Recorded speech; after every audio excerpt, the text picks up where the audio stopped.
All right, so time for Japan 1. We actually made it to Japan 1 on our third attempt. That being said, UK took a little bit of an interesting approach, given what they had. They did not drop an Atlantic fleet. Instead, they bought a fighter, bomber, tank, and infantry. You can see they brought the cruiser up here. They did not put a Russian guy or a fighter here. So this is a target. This right here says target to me. They tried to take out my sub, but I had it on correctly on submerged, so that's not an issue. From here is going to be an interesting. I haven't really fully decided. We'll think on this a little bit. I think I know what I'm going to do, but I got to come back to that. I haven't really fully thought it out yet. Any case, that leaves us, the C-Zone 61 transport that he did not touch either. So they went and killed the battleship over here, left the C-Zone 61 transport up, moved his units towards Egypt. So that means not all these guys are going to likely be able to make it back to India for a J3. And with all of this, he could either just dump into Ukraine. He could hit Ukraine and strafe back into West Russia. He could hit Ukraine and strafe down into Caucasus. Now, he parked his 2 UK fighters in both West Russia and Caucasus, so to me, that tells me his full intention is to hold on to both. So that tells me he's going to at least attack these 2 and then try to defend West Russia from 4, 5, and the 6 fighters, 11 units coming in. He's got 7 coming in there, plus the fighters, 8, 9, 10. So he probably can do it, take both of these, which is probably what he's going to do. But I'm hoping he takes too heavy of losses. If he takes both of them, then we come in here, we hit here heavy, and see where we go. So, yeah. But if he does, again, what I was going to say, sorry, I lost my train of thought. If he goes into Ukraine, that means those tanks cannot get back to India for J3 timing. So we should have a pretty good, strong timing of a J3 India. If he decides to go KJF, we're still going to get a J3 India. If he decides to go KGF, we're going to get a J3 India. So that's what we're going to aim at with our India play, or Japan play. I'm a little bit rusty again on my axis, but I think we're going to go ahead and we're going to build 2 transports, foreground. I'm saving 1, and the reason I decided to save 1 is Japan's production is at 30, plus 1 would give me 31. I'm going to get that for 32, 33, 34, 35, and hopefully we take this without too much issue for 36. I might possibly thin myself out too much, though. We'll see. I'm still debating whether I want to hit Pearl or not. Everything tells me I probably shouldn't. I should just let it live and then go in defense mode if he decides to do KJF. Take India and go defense mode. And trust my instincts. That would give me a better shot at taking this guy for 1 extra to make me 36. Eeny, meeny, miny, mo. I'm very tempted to do cruiser, sub, fighter, bomber, the Pearl extra light, and 2 fighters with infantry artillery over here. So tempting. So tempting. But I really should go infantry artillery, 2 fighters, and the bomber and just really kind of hit this guy. That's what I probably should do. But if I do that, I got to make sure I remember to protect my built transports from the fighter here. I could put them in here, although that we'll have these guys can grab 1 and they can grab those guys. They'll grab the 4 from there. I can grab from there. That works. Or we can just make sure we just build in here.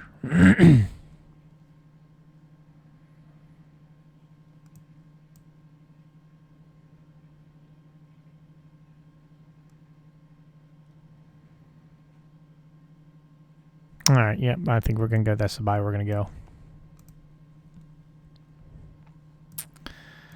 No, I do not want to attack there, so we'll just have to... We have to move this sub. We gotta remember to move this guy.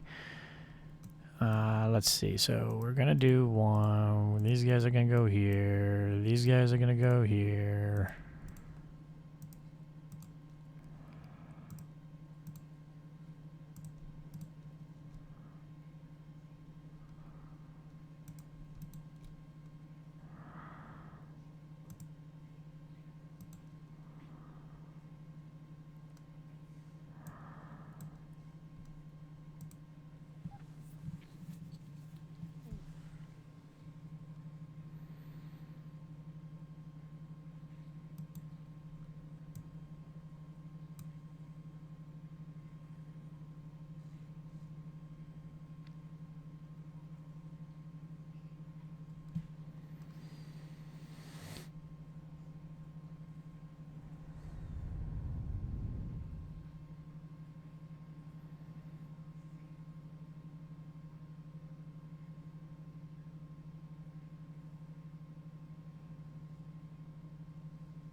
All right. Decisions here. So yeah, I think we're gonna not be over crazy and overextend ourselves, and we're just gonna actually use sub cruiser to wipe these guys out. Small chance that his sub can live, but we should be able to get the transport cruiser. If he submerges his sub, of course his sub's gonna live. But we're gonna use sub fighter to take out the cruiser transport. Now go 1, 2, 3. I think we're just gonna keep this fighter back, so that we can have a second fighter, battleships. Because I like 47, because 47 helps the dead zone the carrier coming to 45 and dumping fighters that can get in there. So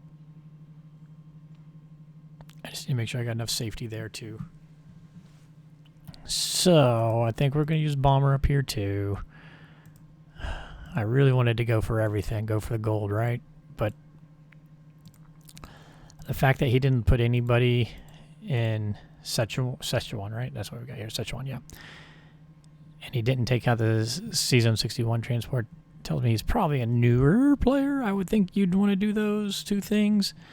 So why take stupid extra risk, even though he's got such a big advantage right here on the Russian-German front? I think we just need to not take any stupid risk there.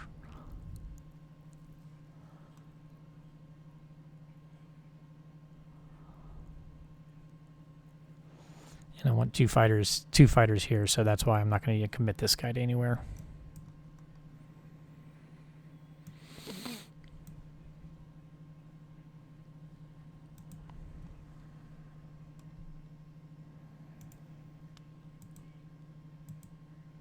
I didn't use my battleships because I got so many units going here. Perhaps I should have used my battleship. I guess I should have used my battleship. There we go. All right. There we go. All right. Good. We didn't need the battleship. I just wanted to have freedom so that I can drop in the C-Zone 60 here. And I don't think I'm going to need anything for 61 because I don't think he has anything that can hit there. I need to check that UK bomber in Egypt, actually. I guess that can't it?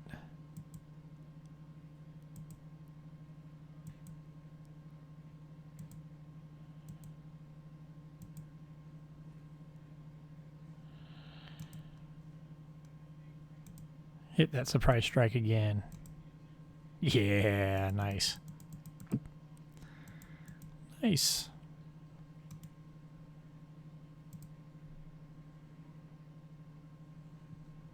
Nice wipe with that fleet. It's kind of surprised he didn't. Yeah, I guess I'm not surprised he had the subs. If the sub had fought and done well, I mean, I think it was like a 50% chance he could have won. 2, 3, perfect. That's why we took the bomber too. Nice.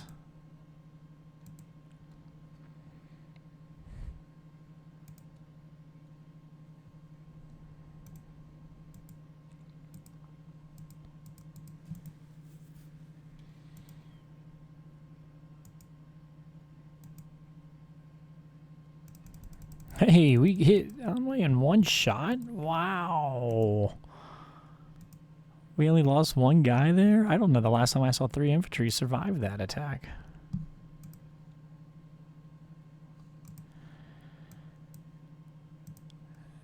Alright, this guy we're going to bring into 47. Carrier battleship for sure. Let's see. So what can he can 1, 2, 3. Let's see. 1, 2, 3, 4, 5 units he can put there. Gotta put our bomber and these guys. So 1, 2, 3, 4. So about 2 that can hit. 3, 4, 5. So I don't even think I need him. I think we can move him on up there too.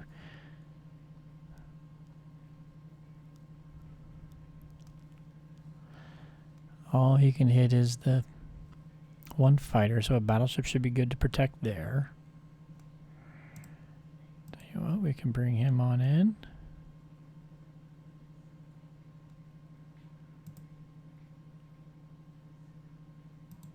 Actually,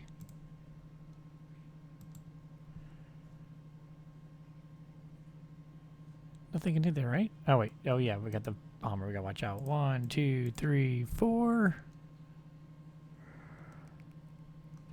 5, 6, 5, 6, 5, 6, 5, 6. I got nothing. Theoretically, that 4, 3 potentially he could hit them there. So let's do cruiser destroyer just to be on the safe side. I do like having that destroyer up here.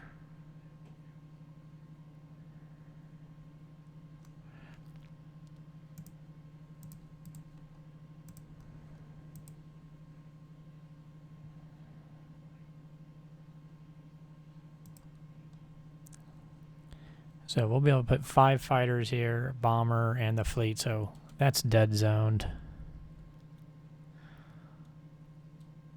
I want the destroyer there because we got the sub here. I'd really like to have that destroyer there.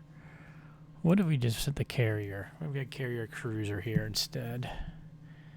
And we'd have, so that would give us 3 fighters and a bomber,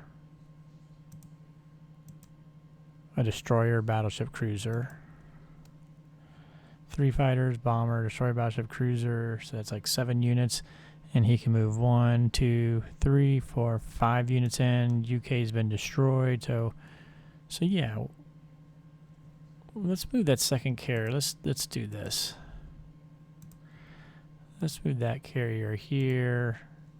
Let's leave that destroyer back there with the battleship. So that gives me a destroyer to the north for his sub, a destroyer to the south.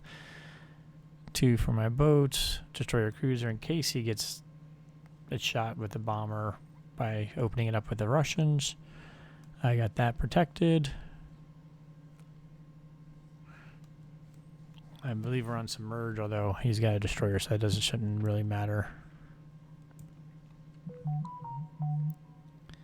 All right. I think we're done.